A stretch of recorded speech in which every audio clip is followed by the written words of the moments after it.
The Ohio Improvement Process is a framework where we all collaborate about instructional strategies and how we're going to deliver that instruction in our classroom.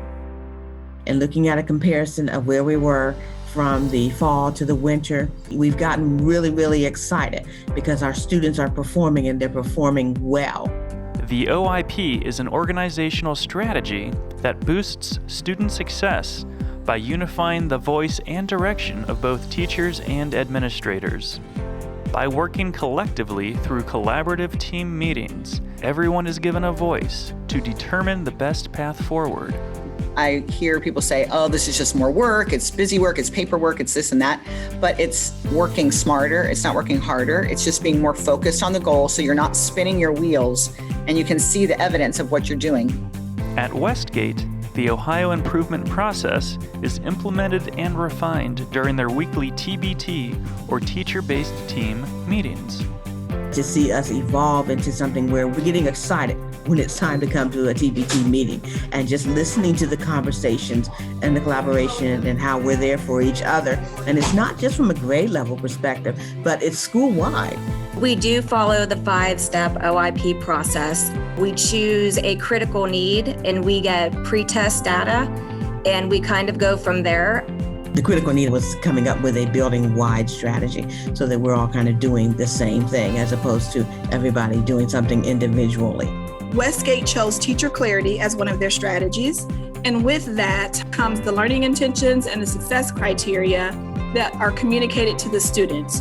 Another one of our strategies that has been implemented in the last 3 years is the whole group instruction, evidenced by anchor charts. I would ask a math question and a student would look up at the anchor chart as a resource and use information on there to help them through whatever we were doing. And then we also have selected a racist strategy, which is our writing strategy. All of a sudden, learning intentions are up, success criteria are up on the board. That's the language that you're hearing throughout the building, and the impact has been tremendous for our students. It's scaffolded for each grade level, so it's building year after year. So when they go to the next grade level, it's not going to be starting over. I noticed that the students that always, did pretty well, their writing was beautiful. And the ones that sometimes would get like no points on a question were at least answering the question. So it just, everybody kind of stayed at their level, but went up.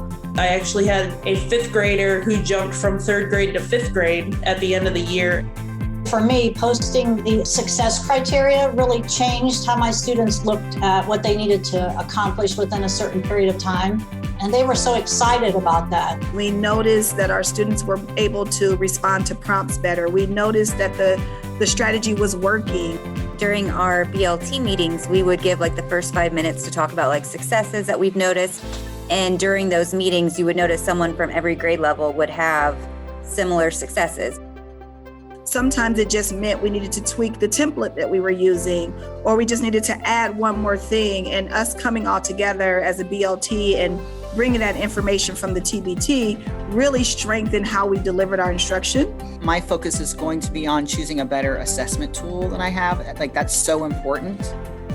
The toughest issue was getting everybody to buy in and being able to see the benefits of working together, being focused.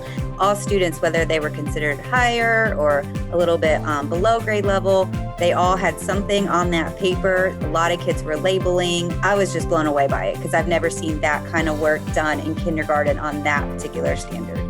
When you walk into a classroom and the learning intention and success criteria is posted and the anchor charts match that, you can tell exactly what's being taught, exactly what the students are learning. And I'm getting really excited about where it is that we're going to be. And I tell our staff this all the time. If we always do what we always did, we're always going to get what we always got. And I think a lot of us use that premise. And because of that, that's driving the success that we're having right now and having today.